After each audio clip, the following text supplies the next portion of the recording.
NEET, जो कुछ सीखा है उसको सोखना है। इस हॉल में आकर हम एनर्जेटिक हो गए, हाल से बाहर गए तो फिर जैसे कि तैसे, फिर वही, ये नहीं करना। और नीट, जो कुछ सीखा है उसको सोखना है। एक जगह प्रदर्शनी लगी, जो प्रदर्शनी का दृश्य है ये,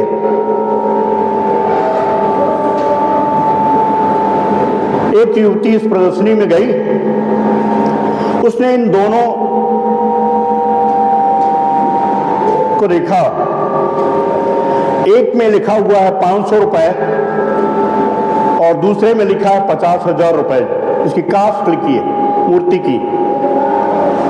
युवती ने आकर काउंटर में बोला, जो आपने शायद वहां पर रेट गलत लिख दिए, 0 बढ़ा दिया लगता है।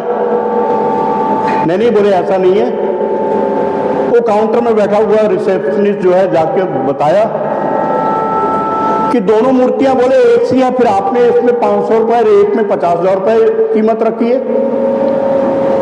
तब उसने एक सुई धागे सहित उसके कान में डाला, जिसमें 500 रुपए लिखे हुए थे। वो सुई एक कान से निकलकर दूसरे कान की तरफ चली गई, बाहर निकल गई।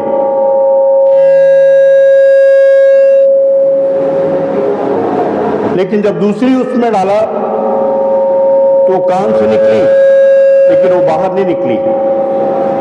यही फर्क उन्होंने बताया कि चूंकि एक कान से सुनती दूसरे कान से आउट कर देती है, इसलिए इसकी कीमत 500 रुपए है। दूसरी मूर्ति जो एक कान से सुनती है, उसमें दिमाग लगाती है, विवेक का इस्तेमाल करती है, इसलिए इसकी कीमत 50,000 रुपए है। आपकी भी समाज में ऐसी कीमत बढ़ती और घटती है।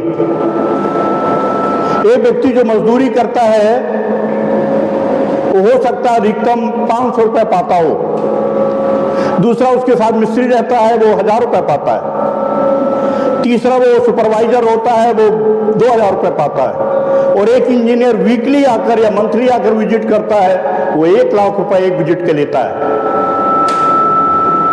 ये फर्क क्यों? ये फर्क लर्निंग का है। ये फर्क लर्निंग का है।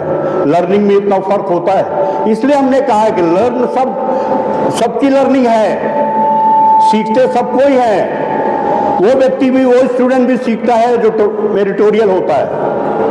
फर्स्ट वाला भी सीखता है, फर्स्ट रैंक लाने वाला, सेकंड थर्ड वाले भी उसी अनुपात में सीखते हैं। जो फेल हो जाता है वो भी सीख रहा है, लेकिन सीखने की तीव्रता उसको मेरिटोरियल बना देती है, और सीखने की जो गति है धीमी होने के कारण एक व्यक्ति फेल हो जाता है। तो आपको गति बढ़ाना, और गति कैसे बढ़ाएगी? रुचि के साथ में।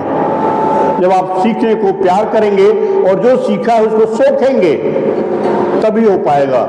इसलिए आपको, और ये कैसे हो पाएगा? क्या? कंसंट्रेशन। जब सीख रहे हो उसमें कंसंट्रेशन, जब सीख रहे हो तो वहीं पर रहें, फिर यहां वहां हलचल नहीं, पूरा ध्यान सीखने में। नहीं तो ना इधर के रहेंगे ना उधर के रहेंगे, ना क्लासरूम के बाहर की व्यवस्था से आपका कोई अटैचमेंट हो पाएगा, और ना आप क्लास के अंदर रह के कुछ कर पाएंगे। इसलिए जहां रहें, क्लास के बाहर हैं खेलने में, तो फिर खेलिए, मस्त रहिए खेलने में, डूब जाइए खेलने में। तो डूबना सीखिए।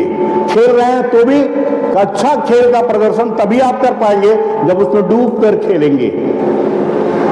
पढ़ने में प्रदर्शन तब अच्छा आप कर पाएंगे जब डूब कर पढ़ेंगे। लीकेज फिर नहीं होना चाहिए। इसलिए ये आपको ध्यान रखना है कि जो हम सीखें उसको सोखें भी।